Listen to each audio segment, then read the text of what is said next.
ये एक बहुत महत्वपूर्ण अवसर है। हम सब जानते हैं कि भाषा का हम सबके जीवन में क्या महत्व है।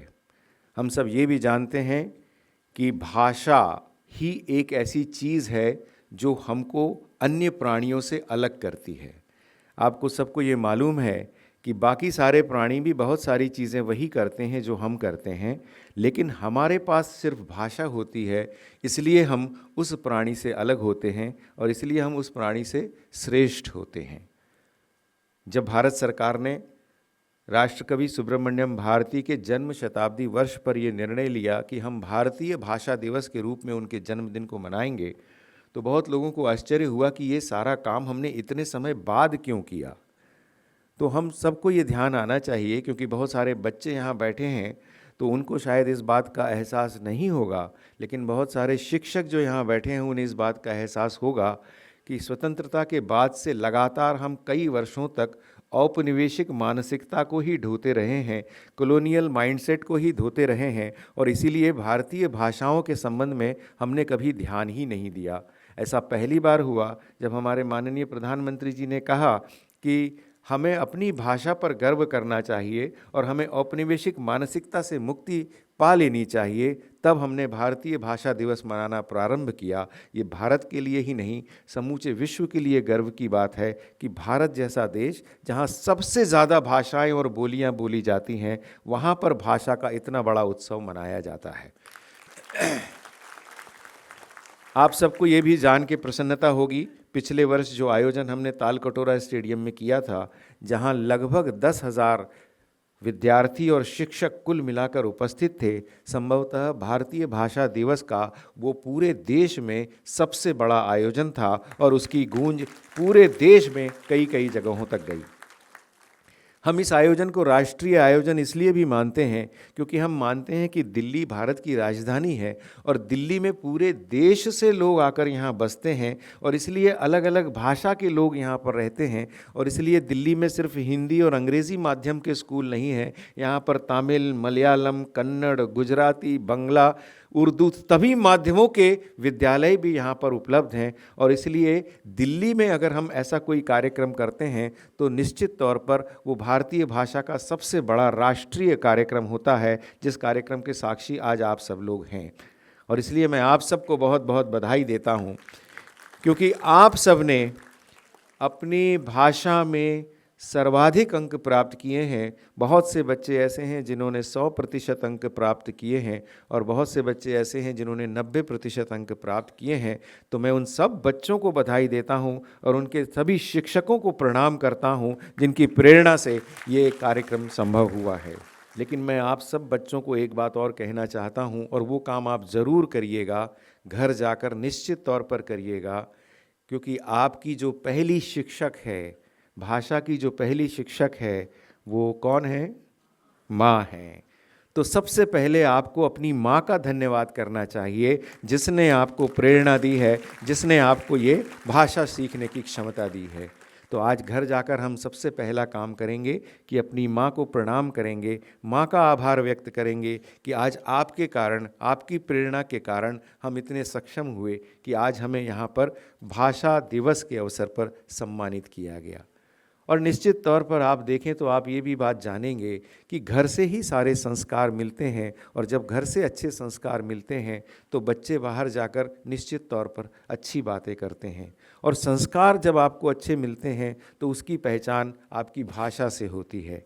आप भी जब जब जानते हैं, जब तक कोई भी व्यक्ति जो अपरिचित है, जब तक वो कोई शब्द नहीं बोलते, अपने मुंह से कोई उच्चारण नहीं करते, तब तक उनके प्रति आपका जो इम्प्रेशन होता है, वो छवि होती है, वो बिल्कुल अलग होती है। और जैसे ही वो एक शब्द का उच्चारण करते हैं, आपका उनके प्रति जो इम्प्रेशन है, वो छवि है, वो एकदम बदल जाती है।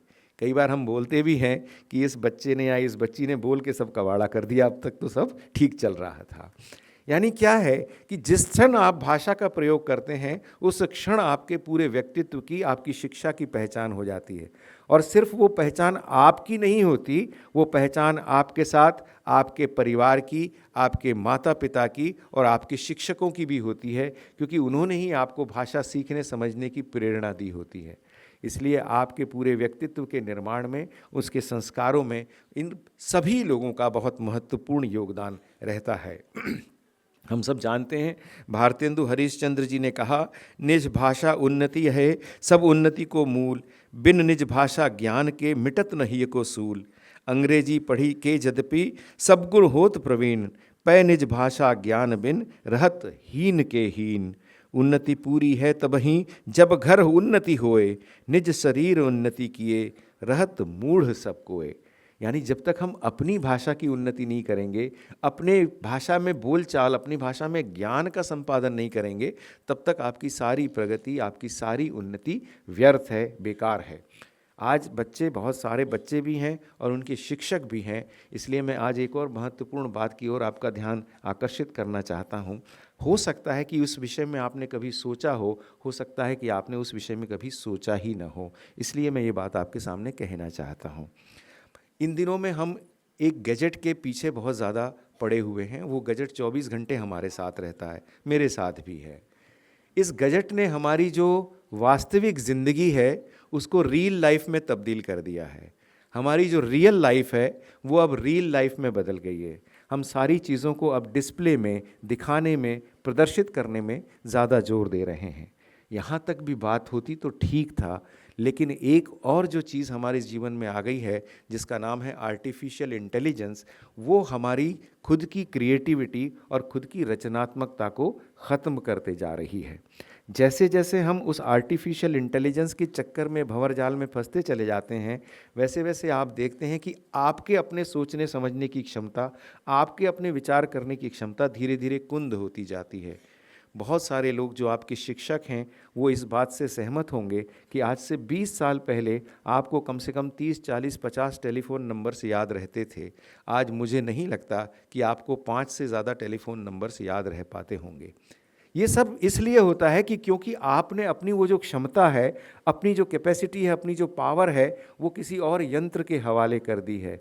इसी तरह की धीरे धीरे अब जो दूसरी परेशानी आ रही है वो ये आ रही है कि आपको तुरंत शब्द याद नहीं होते, आपको तुरंत संदर्भ याद नहीं होते, आपको तुरंत बात याद नहीं होती, और जैसे ही आपको बात याद नहीं होती आप तुरंत इसमें आते हैं कि मैं यहाँ से सर्च कर लूँ, ढूंढ लूँ कि वो बात जो मुझे याद नहीं आ रही वो कहाँ है। और धीरे धीरे आप देखेंगे कि आप इसके इतने ज़्यादा गुलाम हो जाएंगे कि आप अपने सोचने समझने और अपने ढंग से विचार करने की सारी क्षमता को इस यंत्र के आगे गिरवी रख देंगे। जो मैं बात कर रहा हूँ रचनात्मकता की, वो ज़्यादा महत्वपूर्ण है और वो भाषाओं से जुड़ी हुई है।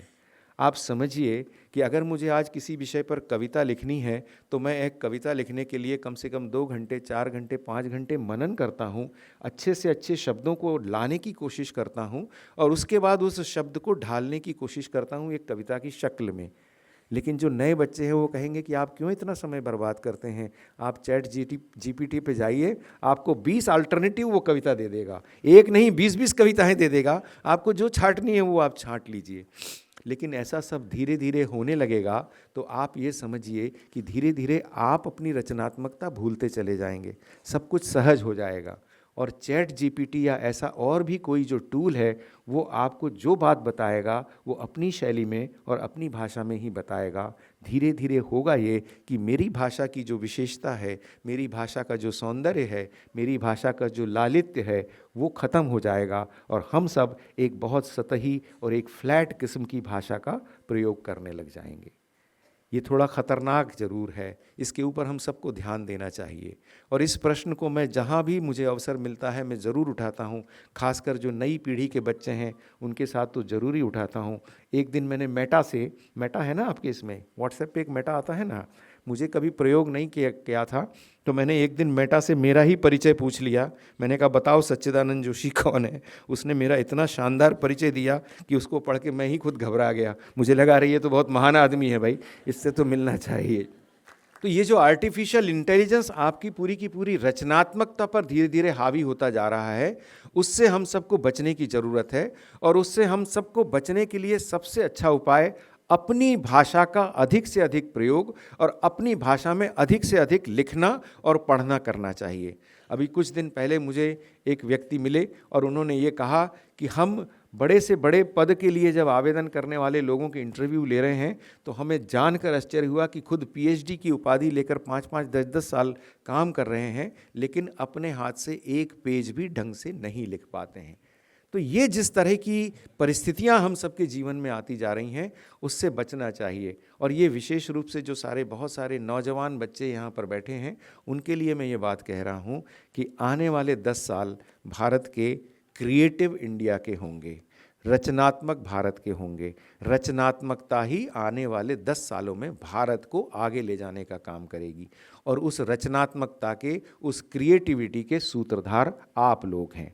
तो अगर आप अपने जीवन में उस रचनात्मक तत्व को बनाए रखते हैं, भाषा के साथ बनाए रखते हैं, तो निश्चित तौर पर आप न सिर्फ अपना बल्कि अपने पूरे देश का भी बहुत बड़ा लाभ करेंगे, देश का भी बहुत बड़ा कल्याण करेंगे।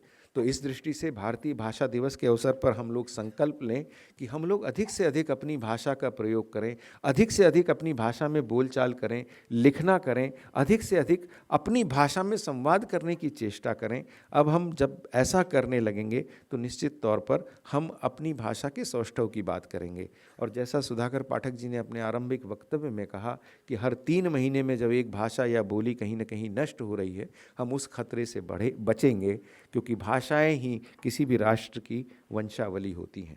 सुब्रमण्यम भारती जी की प्रसिद्ध कविता है, यह है भारत देश, उसके हिंदी अनुवाद से करता हूँ। चमक रहा उत्तुंग हिमालय, ये नगराज हमारा ही है। ये कविता उन्होंने लगभग 1910 से 13 के बीच में लिखी है, यानी आज से 100 साल पहले लिखी है। और आप सोचिए कि तब भी सुब्रमण्यम भारती जी ने किस तरह से इन सारी दृश्यों की कल्पना की थी। चमक रहा उत्तुंग हिमालय, ये नगराज हमारा ही है। जोड़ नहीं है धरती पर जिसका, वो नगराज हमारा ही है। नदी हमारी ही है गंगा, प्लावित करती मधुरस धारा। बहती है क्या कहीं और भी ऐसी पावन कलकल धारा। सम्मानित जो सकल विश्व में, महिमा जिसकी बहुत रही है। अमर ग्रंथ वे सभी हमारे, उपनिषदों का देश यही है। गाएंगे यश हम सब इसका, यह है स्वर्णिम देश हमारा। आगे कौन जगत में हमसे, यह है भारत देश हमारा। यह है देश हमारा भारत, पूर्ण ज्ञान का शुभ्र निकेतन। यह है देश जहाँ पर बरसी बुद्ध देव की करुणा चेतन। है महान अति भव्य पुरातन, गूंजेगा यह ज्ञान हमारा। है क्या हमसा कोई जगत में, यह है भारत देश हमारा। विघ्नों का दल चढ़ आए तो उन्हें देख भयभीत न होंगे। विघ्नों का दल चढ़ आए तो उन्हें देख भयभीत न होंगे। अब न रहेंगे दलित दीन हम, कहीं किसी से हीन न होंगे। क्षुद्र स्वार्थ खातिर हम तो कभी न ओछे कर्म करेंगे। पुण्य भूमि यह भारत माता, जग की हम तो भीख न लेंगे। कौन करेगा समता इसकी, महिमामय यह देश हमारा। है क्या हमसा कोई जगत में, यह है भारत देश हमारा। यह है भारत देश हमारा। बहुत बहुत धन्यवाद।